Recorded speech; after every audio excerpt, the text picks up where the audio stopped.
Hello friends, welcome to my channel Aru cook ગુજરાતીમાં. આજે બનાવીશું ગરમી માટે ઠંડો ઠંડો કોલ્ડ કોકો.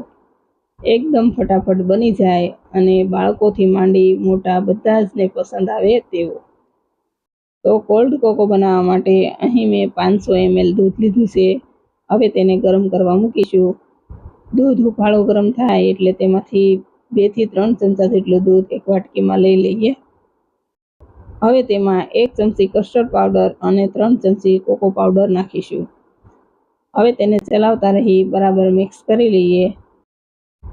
તો એક પણ લમ્સ ન રહે તે રીતે દૂધમાં કસ્ટર્ડ પાવડર અને કોકો પાવડર મિક્સ કરી લઈએ. હવે તમે જોઈ શકો છો કે એકદમ સરસ કસ્ટર્ડ પાવડર અને કોકો પાવડર દૂધમાં મિક્સ થઈ ગયા છે અને દૂધ પણ ગરમ થઈ ગયું છે. તો હવે ગરમ દૂધમાં custard powder cocoa powder mix કરેલું દૂધ નાખીશું અને તેને ચલાવતા રહીશું એટલે દૂધમાં લમ્સ ન થાય. હવે તેમાં 1/4 કપ ખાંડ નાખીશું. ખાંડ તમે તમારા ટેસ્ટ પ્રમાણે ઓછા વધુ કરી શકો છો, પણ કોકો થોડો મીઠો હોય તો જ સારો લાગે એટલે આપણે 1/4 કપ ખાંડ નાખીશું. હવે ચલાવતા રહી અને દૂધને થોડી વાર ઉકાળી લઈએ. થોડી વાર પછી કોકો એકદમ સરસ રેડી છે તો તેને નીચે ઉતારી લઈએ અને થોડી વાર ઠરવા દઈએ. હવે તેને કોઈ પણ એક વાસણમાં ગરણો મૂકી અને ગાળી લઈએ એટલે તેમાં જો કોઈ પણ લમ્સ હોય તો દૂર થઈ જાય. હવે આપણે કોકોને ગાળી લીધો છે અને આપણો કોકો એકદમ સરસ ક્રીમ રેડી છે.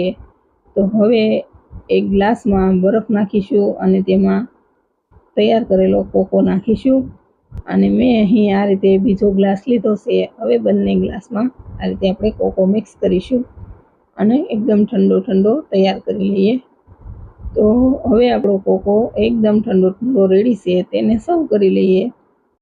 તો સર્વિંગ ગ્લાસમાં ઠંડો કોકો નાખીશું. હવે તેમાં પિસ્તાની કતરણ, બદામની કતરણ અને ચોકલેટ ચિપ્સથી તેને ગાર્નિશ કરીશું. તો ફ્રેન્ડ્સ, રેડી છે ઉનાળાની ગરમી માટે એકદમ ફટાફટ ઠંડો કોલ્ડ કોકો. જો વિડીયો સારો લાગે તો વિડીયોને લાઈક કરી દેજો, શેર કરી દેજો અને મારી ચેનલ સબસ્ક્રાઈબ ન કરી હોય તો સબસ્ક્રાઈબ કરી દેજો.